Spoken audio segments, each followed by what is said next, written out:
The question of whether marijuana should be legal in the U.S. for medicinal purposes has been in the news lately, with many groups touting its benefits and others warning of its negative effects.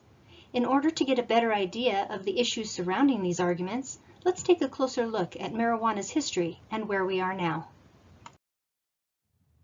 Not many people know that marijuana's use as a medical treatment goes back many centuries, where in the world's oldest pharmacopoeia, the Pen Cao Qing, believed to have originated in China in 2700 BCE, cannabis was recognized as being useful for over 100 ailments, including rheumatic pain, gout, and malaria. By 1000 BCE, cannabis had reached India, quickly spreading throughout the continent, and was used both medicinally and recreationally.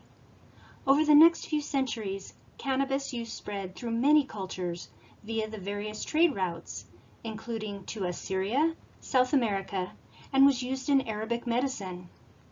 Cannabis use was introduced to the West by an Irish physician in 1839, William O'Shaughnessy, with the publication of his work titled On the Preparations of Indian Hemp, or Gunja. The medicinal use of cannabis spread to Europe and North America. It was in 1860 that the Committee on Cannabis Indica of the Ohio State Medical Society reported its successful treatment for many ailments. Medical cannabis use peaked in the late 1800s and early 1900s and was readily available over the counter. Eventually, though, its use began to decline. Opiates had become a preferred analgesic, and with the development of the hypodermic needle in 1853 by Charles Prevost and Alexander Wood, opioid treatment for pain relief became widespread. However, by the 1930s, cannabis use for recreational purposes was increasing, which prompted narcotics enforcement agencies to call for its restriction. Interestingly, the American Medical Association's opinion at that time was that cannabis should remain available for medical use. They advised that there was no evidence to show that its medicinal use is leading to the development of cannabis addiction. Then in 1937, the Marijuana Tax Act was enacted, and in 1941, cannabis, the plant from which marijuana is made, was removed from the American Pharmacopoeia. Cannabis as a medical treatment ceased to exist until the 1970s, although its recreational use continued to rise. In the 1960s, 70s, and 80s, some amazing discoveries were made regarding the properties of cannabis and how they relate to its medicinal effects. They include, in 1964, THC was discovered as the active ingredient in cannabis. In 1988, receptor CB1 was identified as being the binding site of THC and the most abundant neurotransmitter receptor in the central nervous system. Shortly thereafter, CB2 was identified as a second cannabinoid receptor and was found to be localized in the peripheral nervous system and on immune cells. Then in 1996, California citizens voted to legalize cannabis for medical use under Proposition 215.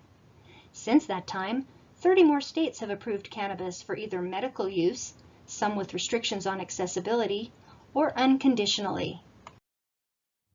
And according to the Marijuana Policy Report, as of 2017, California has the highest number of medical marijuana users in the country.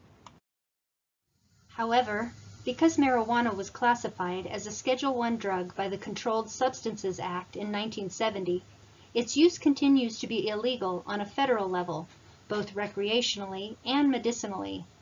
This classification states that marijuana has a high potential for abuse, no currently accepted medical use in treatment in the United States, and a lack of accepted safety for use of the drug or other substance under medical supervision. Currently, there are many opinions on the safety and efficacy of marijuana use for medical purposes. According to a 2007 article entitled Cannabinoids in Health and Disease by Natalia M. Kogan and Raphael Mechoulam in Dialogues in Clinical Neuroscience, some benefits of medical marijuana use are relief from migraine headaches, lessening of seizures and neurological symptoms, pain relief, suppression of angiogenesis and tumor invasion, lowering of intraocular pressure and glaucoma treatment, and lessening of cancer treatment side effects, such as nausea and weight loss. They also reported that some risks may be loss of coordination, psychiatric conditions in adolescents, cognitive dysfunction, possible mild addiction, abuse of other substances, and amotivational syndrome. At this point, research is continuing to take place on the efficacy and safety of cannabis use, and with marijuana becoming more readily available, there will be a larger pool of reliable data upon which to base our opinions about whether marijuana is a viable option for medical use in the future.